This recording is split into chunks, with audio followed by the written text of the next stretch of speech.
This is True Consequences, a true crime and mystery podcast with stories based in New Mexico in the American Desert Southwest.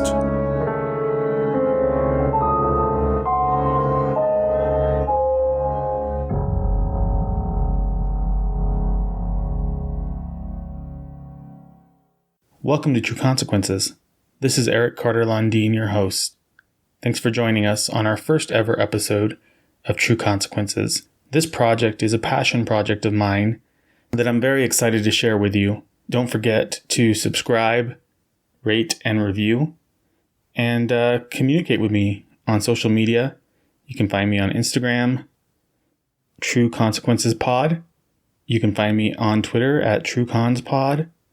And you can find us on Facebook at True Consequences Pod. Today's episode deals with subjects of a graphic and somewhat triggering nature. Because of that, I've chosen not to overproduce this episode. I've opted instead to discuss this as if I was having a conversation. I've elected to not include dramatic music or anything of that nature because I feel that this case alone really is horrifying enough on its own. So the case that we're covering today is the Toybox Killer. He's one of New Mexico's most notorious suspected serial killers and serial rapists. In 1999, when a lot of the news related to his crimes started to come out, I was living about 70 miles north of the town where this occurred. I have a very vivid memory of when all of this went down, and so I feel I have a unique perspective on the entire case.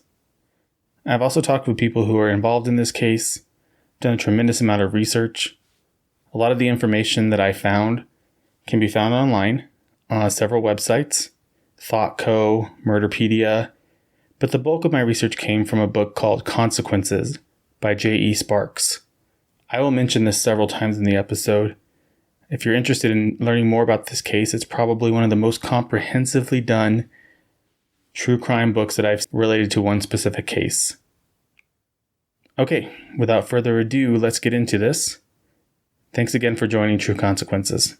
We're going to talk about David Parker Ray, who is New Mexico's most notorious serial rapist and presumed serial killer. The story's going to get a little gross and very intense, so I apologize ahead of time because it's going to be a little bit rough to get through, and I've actually been delaying as long as possible recording this episode because it's so intense and because I really don't want to talk about it. So there's a lot of articles online you can find, there's one on ThoughtCo, there's a lot of local news articles, but a lot of the information I got was from the book Consequences, so I just want to say that.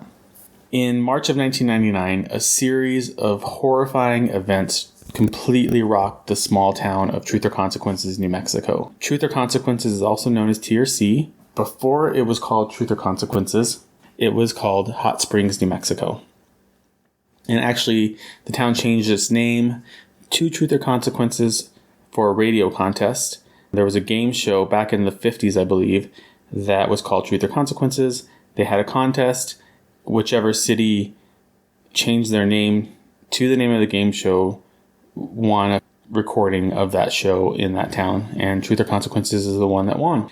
So, weird name, even weirder things that happened there with David Parker Ray. Truth or Consequences is a small town in south central New Mexico. It's about 140 miles from Albuquerque, the biggest city in New Mexico.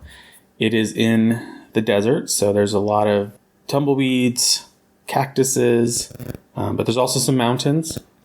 And actually just northeast of Truth or Consequences, there's a lake, a man-made reservoir called Elephant Butte State Park.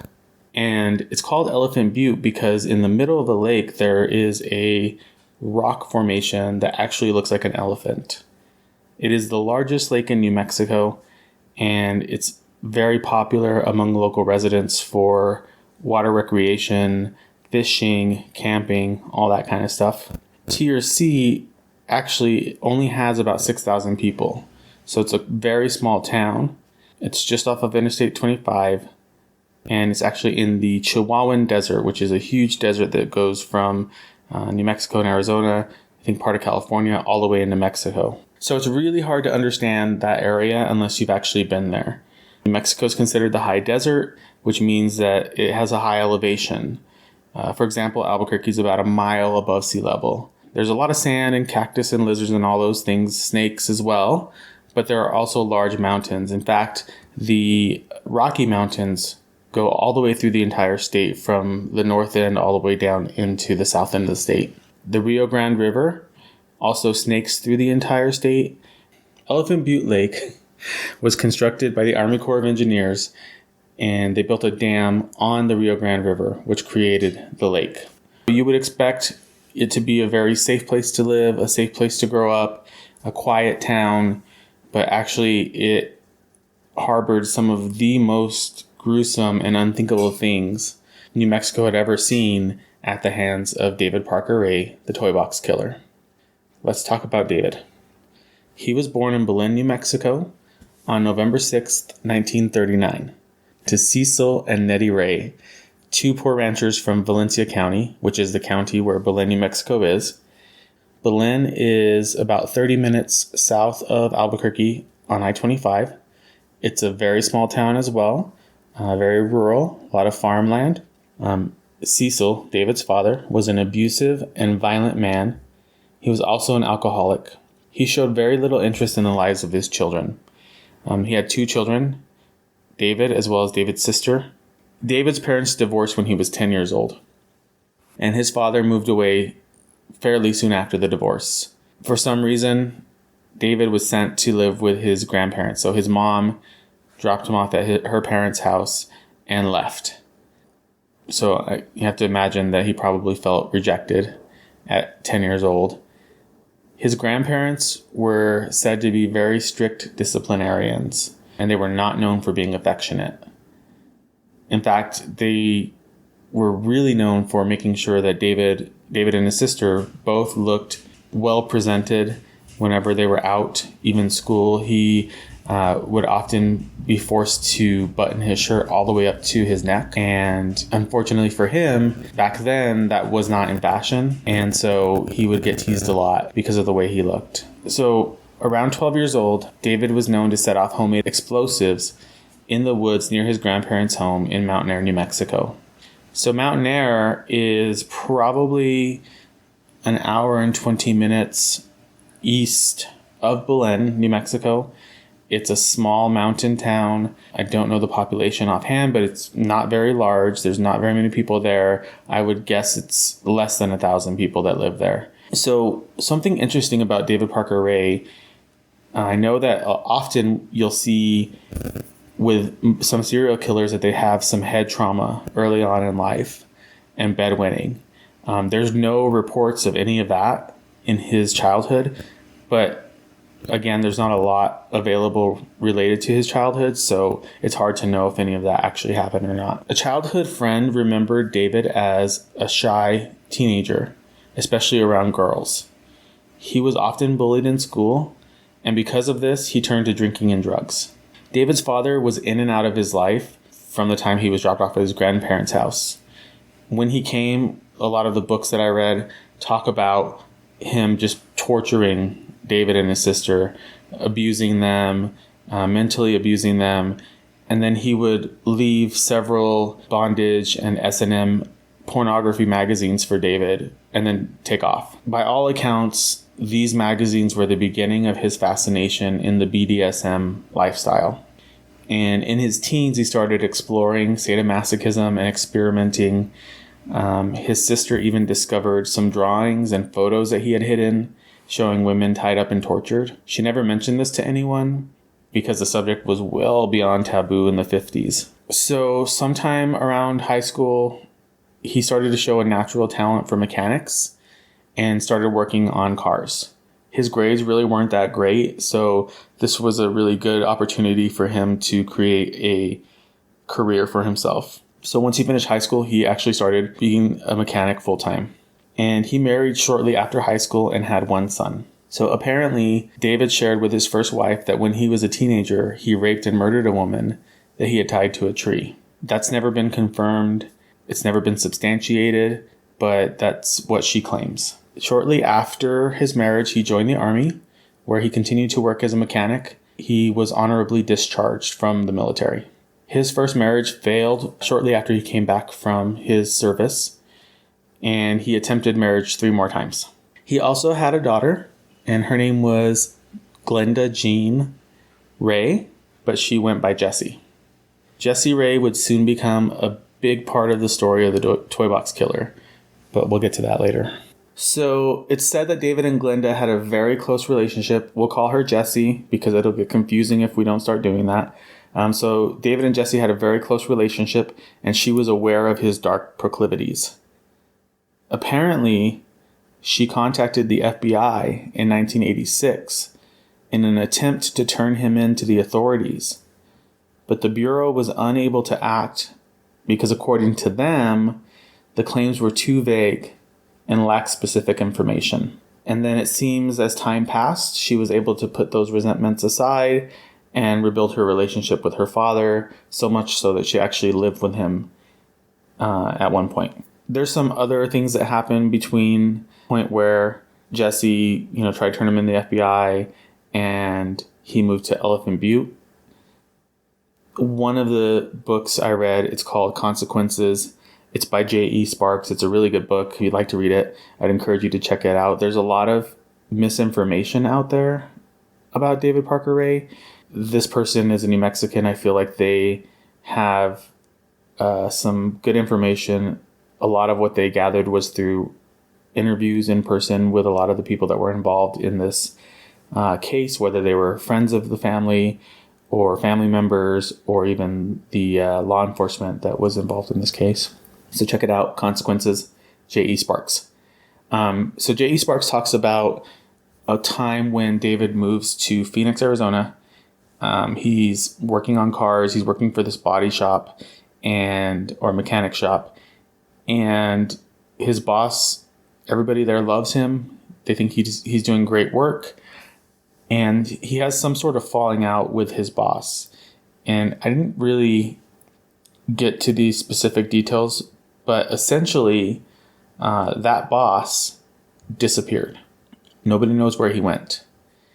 And I believe, I might be wrong. If I'm wrong, I'm sorry. But I believe that they did eventually find his body in Elephant Butte Lake, which is very far from Phoenix. Probably 7-8 hours away from Phoenix, Arizona. So it's thought that man was definitely one of his victims and probably one of his early victims. Then after that, he moved to somewhere outside of Grants, New Mexico for a little while. Not a lot is known about that time. As we look at the timeline of David Parker Ray, the next period, it occurs in the 1990s. It's important to note that in the 90s in New Mexico, we'd never really experienced anything like this before. In fact, these types of crimes were things that happened in other places, bigger cities, New York, Chicago, those types of places. So when the news broke about the Toybox Killer, it was a shock. Then he moved to Elephant Butte. He settled there, which is a small town just northeast of TRC. It's right on the lake. And he also took a job working at the State Parks Department as a mechanic. So David was known to be a frequent customer of the Blue Water Saloon, which is a watering hole in TRC, or it was. And it was considered to be a singles bar in the area.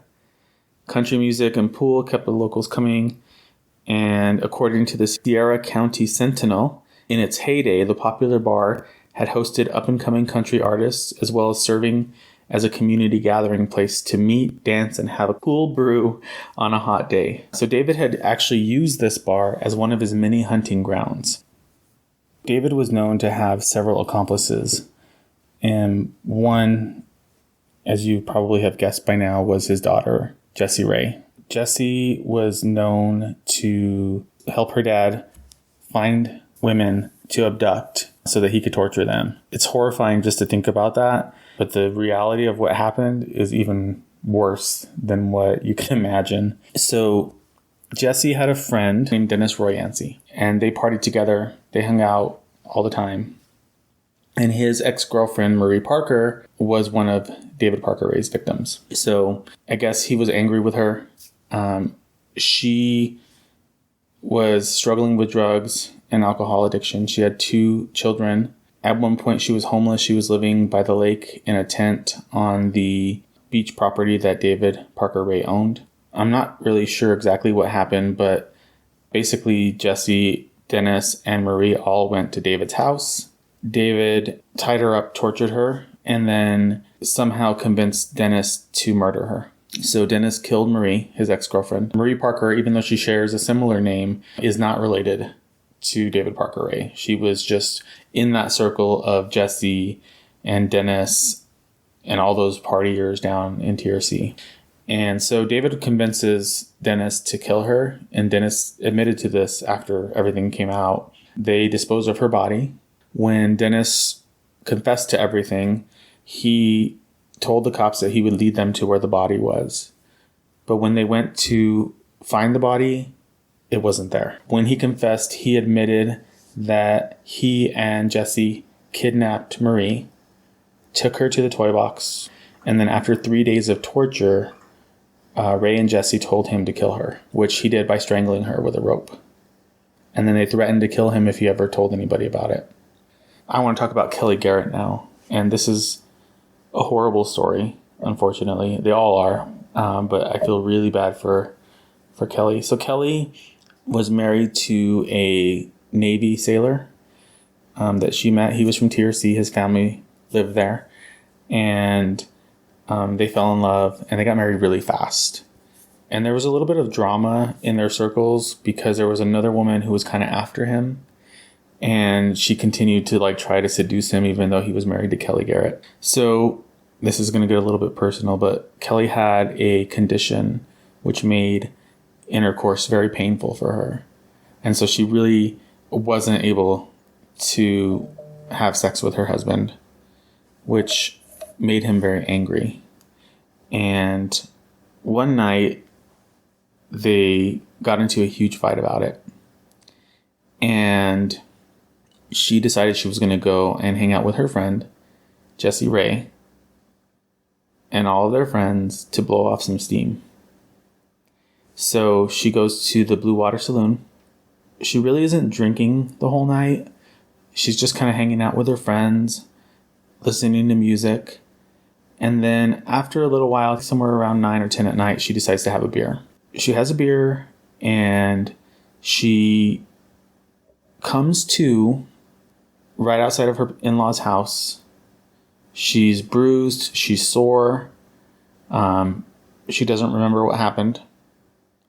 And David Parker Ray is actually dropping her off there. So he's kind of standing back, listening to her as she's talking to her in-laws and her husband. And she's telling them something along the lines of, I don't know what happened. We were at the Blue Water Saloon. I don't remember anything. I don't feel good. I'm very sore. I feel like I've been attacked.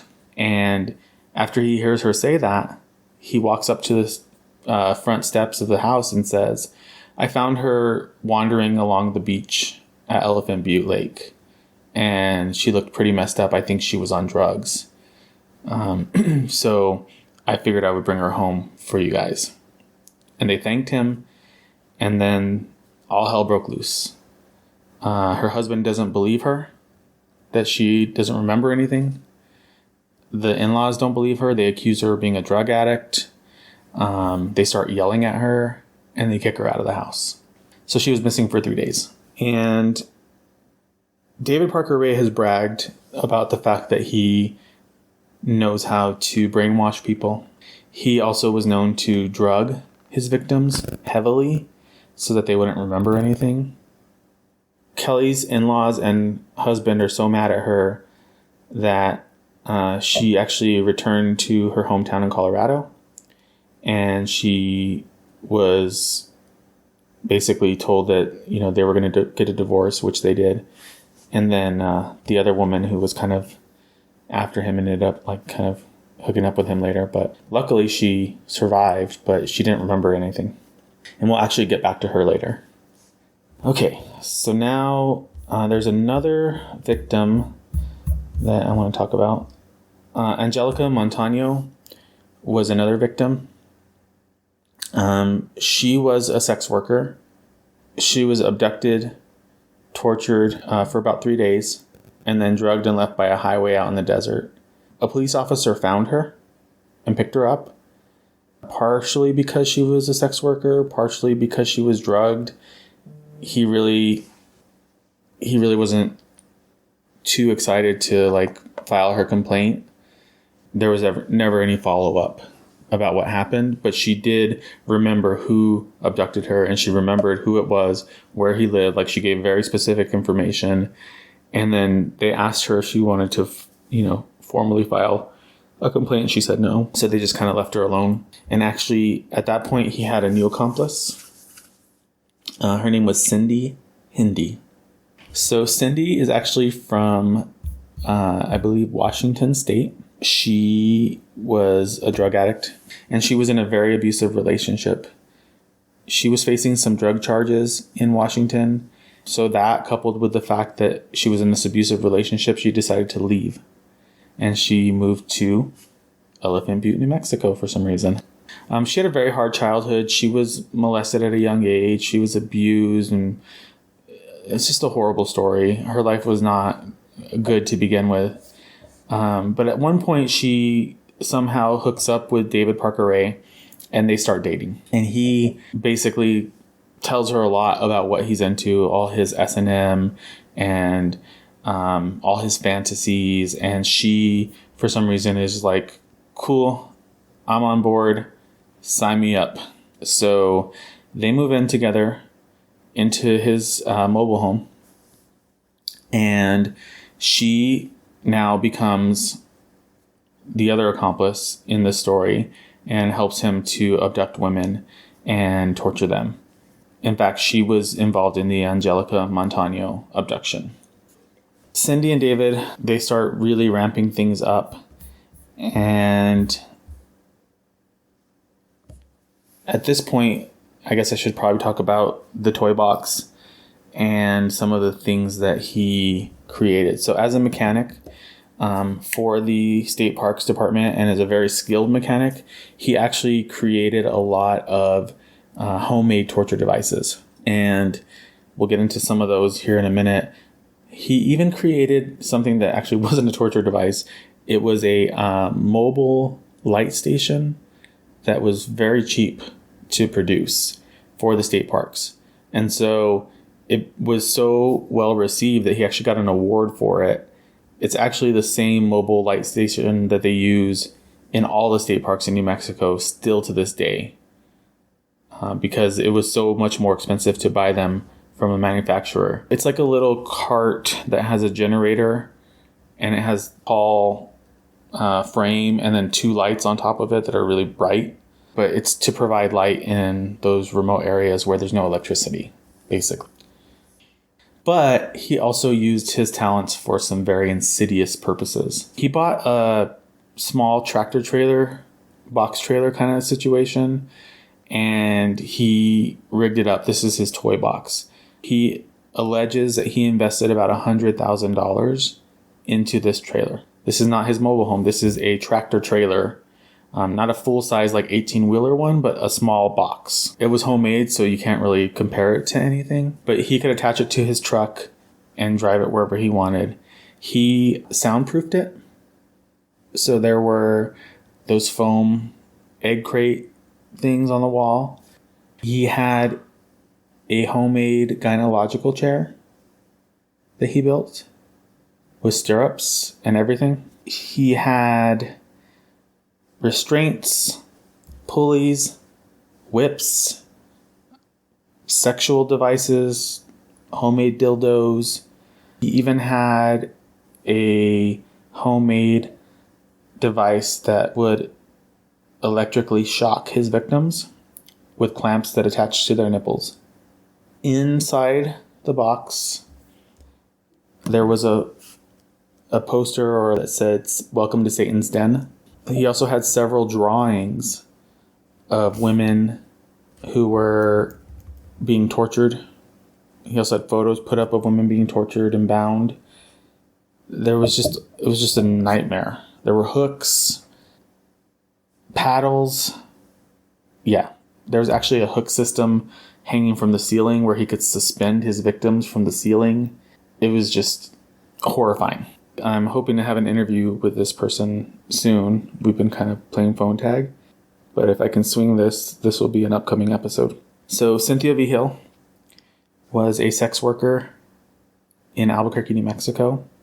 She was another person who had a very difficult life and was basically just trying to survive on the streets of Albuquerque in the 90s. So this is in 1999. Cynthia's on Central Avenue working, and she is talking to a friend who says, hey, there's a guy here who's asking for you. So he takes her to this RV, and in the RV there's a man who she describes as an older guy. He seemed harmless. He didn't really seem like he would have been that strong. So she got into the RV and started talking to him. And as they're talking, he pulls out a badge and says that he's with the police and that he's arresting her for solicitation of sex. And as she tries to get out of the RV, Cindy Hindi comes out from out of the back and electrocutes her with a cattle prod. So as she's stunned by that, they tie her up, they gag her, and they drive her from Albuquerque to Elephant Butte. She is struggling to get untied. She's actually tied to one of the drawers in the RV. She manages to wiggle it enough that the handle comes off, and she attempts to escape. So they stop. They beat the shit out of her. They electrocute her a few more times, and they tell her that if she tries to do that again, they're going to kill her. So they drive her to the mobile home where David and Cindy Hindi live. When David Parker Ray abducted his victims, he exposed them to an audio recording of himself. The recording itself is very difficult to listen to. It's very long. It consists of 2 sides of a cassette tape. I'm going to read you part of the transcript here. You can find the entire transcript on our Patreon page for our Patreon subscribers, but I'll read you part of it. Hello there, bitch. Are you comfortable now? I doubt it. Wrists and ankles chained. Gagged. Probably blindfolded. You are disoriented and scared too, I would imagine. Perfectly normal under the circumstances. For a little while at least, you need to get your shit together and listen to this tape. It is very relevant to your situation. I'm going to tell you in detail why you have been kidnapped and what's going to happen to you and how long you'll be here. I don't know the details of your capture because this tape is being created July 23rd, 1993, as a general advisory tape for future female captives. The information I'm going to give you is based on my experience dealing with captives over a period of 7 years. If, at a future date, there are major changes in our procedures, the tape will be upgraded. That's all I'm going to read. It continues on for a long time, and it gets very graphic. Again, it's not for the faint of heart, so if you are easily triggered or if this type of information bothers you, I would encourage you to not read the transcript. But if you are interested, it will be on our Patreon page. So Cynthia Vigil awoke from her drug-induced state after being kidnapped to this tape recording playing. I can't imagine the level of fear and horror she must have felt hearing her captor's words, explaining in a matter-of-fact way the ways that he's going to torture her. Let's go back to the story. So, they tie up Cynthia Vigil.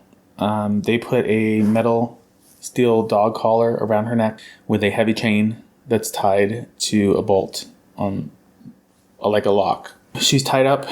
Her hands and feet are restrained, and she's tortured. So she was taken to the mobile home. She was tied up and she was tortured. She's trying to think about how she can get out of that situation, but it seems pretty impossible. She's there for a few days, and one day David comes out of his bedroom and he's wearing a park ranger uniform, which I'm guessing is probably the badge that he showed her whenever he abducted her. He basically tells Cindy Hindi to keep an eye on her, make sure that she doesn't get loose while he goes to work. Cynthia, this whole time, is really just trying to figure out what she can do. At some point in the day, Cindy gets on the phone. Cindy Hindi gets on the phone and starts having a conversation with somebody. Cynthia notices on the coffee table near where she's tied up is a ring full of keys. And so she's sure that these are the keys to the lock that's holding her bolted to the floor. So while Cindy is distracted, Cynthia uses her foot to pull the coffee table closer to her, slowly. The whole time she's watching Cindy Hindi, making sure that she doesn't see her, because she knows that all hell's going to break loose if she gets caught. Cindy notices that Cynthia's trying to get the keys. Cynthia actually gets the keys in her hand, and Cindy starts trying to beat the living shit out of Cynthia. She smashes a lamp over Cynthia's head. Cynthia sees an ice pick nearby, grabs it, stabs Cindy Hindi in the neck, and then continues to fight until Cindy's like basically incapacitated. She finds the key, she unlocks herself, and she runs out of the mobile home, completely naked, with a dog collar around her neck and a chain hanging from it. She goes running down the road, and an elderly woman drives by. She sees her. Cynthia starts freaking out, saying, "Help me, they're trying to kill me. Oh my God," she's got blood all over her. She's just like a huge mess. The woman freaks out and drives away, but calls the cops. Another car comes, same thing. The person freaks out and drives away, and they call the cops. So we've got 2 police reports right away. Cynthia continues running, and she notices there's a mobile home with their door open, and she runs right in the fucking house, completely naked, dog collar on, blood everywhere, crying, screaming, hysterical. And there's an elderly couple that live there. The husband goes and gets a robe, covers her up. They listen to her. They have her call the cops. So anyway, she goes into this house. This couple like must have been godsends for her, like the sweetest people ever. And they help her. They call the cops. They give her some water. They get her, cover her up. And so basically, Cindy calls David Parker Ray at work. He comes over, and they're fucking driving down the road looking for her when the cops pull them over. So they tell the cops this elaborate story that Cynthia is a heroin addict, and yeah, they had her tied up, but that's because they were helping her detox, and they were just worried about her. And the cops are like, yeah, don't fucking believe you. So the park rangers actually from Elephant Butte Lake get to the elderly couple's home before the police do. They have jurisdiction there because where Elephant Butte is, the park rangers also have jurisdiction. So they beat the police there, and she sees this park ranger coming, and she flips out because she thinks that they're all in it together because he's wearing that uniform. She won't talk to them. And in fact, she wouldn't talk until the police showed up. And then she like kept clawing at her dog collar, trying to get it off. And she was screaming. And so they took her to the hospital. They checked her out. She was heavily drugged. They actually had to remove the dog collar with like a metal grinder or something. They couldn't get it off. So she actually had to stay like that for at least a day before they could actually get that collar off of her neck. But she is a fucking badass. Her will to survive and just the way that her mind worked in that situation, so amazing. And I was so happy to hear that she was able to get away, even though it was a fucked up situation. And actually, she is the reason that David Parker Ray was arrested and charged. So Cindy Hindi was arrested and sentenced to 36 years, as agreed to in a plea bargain, and she testified against David Parker Ray in the trials. Dennis Roy Yancey received 2 15-year sentences for second-degree murder, as well as conspiracy to commit first-degree murder. He actually only served 11 years and then was released. But he violated his parole, so now he's back in prison until 2021. Jesse Ray was found guilty of kidnapping, sexual torture, and was sentenced to 9 years in prison, 6 of which could be served on parole. The state decided that they would try David Parker Ray separately for each victim that they knew about. So that'd be Cynthia V. Hill, Angelica Montano, and Kelly Garrett. So the story about Kelly Garrett, while this was breaking, and if you lived in New Mexico during that time, you knew all about this because it was everywhere. Everybody was freaking out.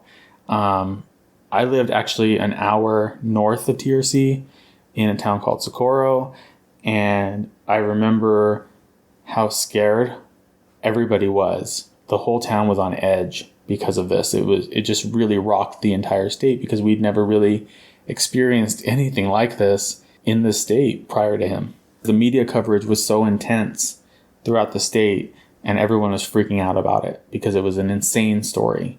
So while all this media was happening, they found a video of a victim that they couldn't identify because she had like something over her face, but there was a tattoo on her leg or foot.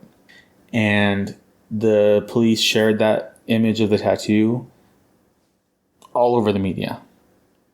And Kelly Garrett's former in-laws recognized the tattoo. So they call the police and they say, we know who this person is that you're trying to identify. And the police get a hold of Kelly Garrett. She was Kelly Van Cleve back then. They talk to her, and in one of the episodes on Investigation Discovery about this, she talks about how like everything just came flooding back to her memory when the police called her. Like everything that she had suppressed and everything that the drugs had suppressed, and she remembered all of it. And so he's tried for her abduction and torture as well. So we have Cynthia V. Hill, Angelica Montano, and Kelly Garrett. He later agreed to a plea deal, and he was sentenced to 224 years. So he was never charged with murder because there were never any bodies found. Except for the one, and they really couldn't prove that he did that. According to Cindy Hindi, she told the courts and the police that David Parker Ray told her that he had been killing, raping, and torturing women for 40 years. And that he told her that nobody would ever find any bodies. So there's mine shafts, there's caves, there's limitless places where bodies could be hidden, aside from the lake. And the lake was dredged in the early 2000s. Nothing was found. No remains were found. So that's still really unknown. You know, nobody really knows how many women he killed. They do know that his MO was to abduct at least one woman a month, keep them for a few days. And according to his daughter, he would either kill them or he would sell them into sex slavery in Mexico. The state asked the Parks Department and the police to dredge the lake to see if there were any remains that could be attributed to him, but nothing was found. So this part sucks. In May 2002, David Parker Ray was being held prior to being transferred to prison to serve a sentence. He was actually on his way to an interrogation with state police in Lee County, which is Hobbs, New Mexico. That's where they were holding him at the correctional facility there. And he died of a massive heart attack. So he never even served one day of his 224-year sentence. he died before he could even start it. And Cindy Hindi was released from prison this year, 2019. So she's free. Jessie Rae's free. Nobody knows where she is. Cindy Hindi, nobody knows where she is. I'm sure she probably changed her name and moved far away. And the only person that actually is in prison right now is Dennis Roy Yancey. He'll be out in 2 years. And it's a horrible, awful story. The only good part of it, which I wouldn't even call good, but is the story of Cynthia V. Hill's heroism and incredible strength to be able to not only survive that, but escape and lead the police to this horrible monster and stop him after 40 years. The FBI, as you can imagine, raided the property that David Parker Ray lived on, as well as the toy box, and they did find dozens of trophies that he kept over the years. Jewelry, articles of clothing, wallets, sunglasses. And if you go to the FBI website and search David Parker Ray, you will find all the images of all of the trophies. So maybe, there's somebody who lost somebody that they know. If you're familiar with some of their belongings, you might be able to go on there and see and maybe help identify some of his victims. I'm actually going to play a clip at the end of this from the FBI. They created a podcast to discuss this very topic. And if you go to trueconsequences.com, you can also see some of those images there. There's some more information. If you go to our Patreon page, which can be found by searching True Consequences on Patreon. If you become a subscriber of the 2 higher levels, you will have access to some additional research and things that I found that I'll be placing on there as well. So if you want more information on this case, you can definitely go there also. And that is the horrible, awful, terrible story of David Parker Ray, the Toybox Killer. A bracelet, a blouse, and hundreds of other items. The FBI needs your help pairing those belongings with the rightful owners. A lot of these may have belonged to victims who were tortured or possibly killed. I'm Molly Halpern of the Bureau, and this is Wanted by the FBI. The items were found among the possessions of David Parker Ray, a man convicted of kidnapping and torturing 2 women in New Mexico. He died in prison in 2002. FBI spokesperson Frank Fisher. We suspect he may have abducted as many as 40 women from several states, and we get that from his own journals. Many may not remember they were Ray's victims because he forced them to take amnesia-inducing drugs. Maybe they'll look at a picture of something that they owned that was in his possession. They may call us and say, I'm remembering more and more about something, and they may give us a crucial piece of information. To see the pictures of the items, visit FBI.gov. If you have information on this case for the FBI and its law enforcement partners, contact your local FBI office. Thanks again for listening to True Consequences. I hope you enjoyed this episode. Please check back with us as we will be releasing new episodes every Monday. If you have ideas for submissions for this show of cases that you're interested in, please feel free to email them to me at trueconsequencespod@gmail.com, or you can submit them at trueconsequences.com on our contact form. You can also find additional information related to this episode and every episode on our website, as well as our many social media channels. True Consequences is listener supported. If you would like to support us in our cause to bring awareness of crime issues in New Mexico, please go to our Patreon page. Go to patreon.com and look for True Consequences. There are different tiers, and every little bit counts. Since we are fully listener supported, we definitely appreciate all of our listeners. And don't forget to rate, subscribe, and review. Love to hear your feedback on the show and anything that you'd like to see going forward. Thanks again, and stay safe, New Mexico.